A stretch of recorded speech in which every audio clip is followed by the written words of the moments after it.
muganda wange ne mwannyinaze alaba ebigambo bino mu kiseera kino. Mukama tumwebaza kubanga akuliseewo ng'okyassa omukka ogw'obulamu. Weebala okulaba ebigambo bino n'obigabanako n'omuntu omulala. Erinnya lya Katonda waffe lyebazibwe nnyo era liweebwe nnyo ekitiibwa. Weebale kuba buli w'obigabana n'omuntu omulala omufuukira omukisa era n'obaako n'ekyo ky'okola eri obulamu bwe. Tomanya obulamu bwe buyinza okukyusibwa n'okuzzibwa obujja. Mu kitabo kya Mataayo essuula ya 27 olunyiriri olw'12 ayina ebigambo by'ayogera. Bakabona abakulu n'abakadde bwe baamuloopa n'ataddamu n'akatono. Wanayogera ku Mukama waffe Yesu Kristo ng'akwatiddwa. Bakabona n'abakadde n'abawandiisi n'abantu abakulu ne bawaabira Yesu mu maaso g'Abaruumi ne bamuloopa nga n'okkonjera oluusi bakonjera. Ebyawandiikwa bigambye n'ataddamu kigambo, n'ateewozaako, n'ateerwanirira, n'atateekawo mbeera ya kukakasa nti ye mutuufu. Muganda ne mwannyinaze awulira ebigambo bino. Bulijjo ekigambo ky'okwerwanirira wakati mu bigambo ebingi ebikukonjerwa n'okwogerwako kyongera kukuteeka mu kabi akatagambika. Tolwananga mu bulamu buno kufuuka mutuufu.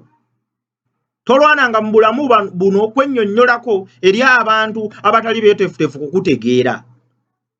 Tolwana mu bulamu buno kwennyonnyolako eri abantu abatali beeteefuteefu kutegeera ky'onnyonnyola. Ebiseera by'omala ng'onnyonnyola abantu abatali beeteefuteefu kukutegeera byongera kukuteeka mu kiseera ekizibu okusinga n'ekiwandibaddemu singa osirise. Yesu yamanya nti abantu abamwetoolodde tebalina kye baagala kutegeera ku bibye. Newankubadde nga babuuza ebibuuzo ebiringa ebikwatagana n'omulimu gwe, wagamba ojja kumenya yeekaalu, okyogerako ki? Wagamba oli mwana wa Katonda, okyogerako ki? Wagamba gwe kabaka w'Abayudaaya, okyogerako ki? Yesu yamanya nti abantu bano tebabuuza bibuuzo bino kutegeera. Ne babuuza bibuuzo bino kwongera kukola byayo bafumiitirizaako ebitali bituufu. Waliyo omuntu gwe njogera naye mu kiseera kino. Otwalanga ekiseera kitono nnyo nga wennyonnyolako. Otwalanga ekiseera kitono nnyo ng'omatiza abantu abatali beeteefuteefu kutegeera. Bulijjo okusirika kikola bulungi. Bulijjo okusirika wakati mu mpaka kiyamba. Bulijjo okusirika wakati mu bantu abakonjera abatagala kutegeera kye kirungi. Bulijjo ekisingako obulungi eri obulamu bw'omuntu kwe kusigala ng'asirise olw'amazima gajja kwebikkula mu kiseera kyage ekituufu.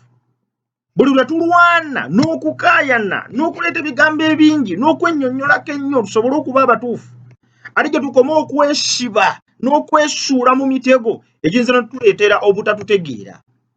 Nsaba Mukama akuwa omukisa ng'olowooza ku bigambo ebyo. Oyina abalabe, oyina bakubuuza ebibuuzo nga si byakuyiga naye nga bibuuzo byakusekerera. Oyina abalabe, oyina abakonjera ku mulimu, oyina abakwogerera obubi, oyina abakuyita ebbali. Sirika, ogumiikirize, olinde amazima gabikkulwe, teweerwanako. Togeza okumatizaawo batali beeteefuteefu kutegeera. Katonda akutegeera ajja kubikkula ekituufu mu nsonga zonna, era bwe kirirabika olwo erinnya lye libeere nga ligulumizibwa naawe oyimiire mu kifo kye ekituufu. Nsaba Mukama akuwa omukisa olowooza ku bigambo ebyo.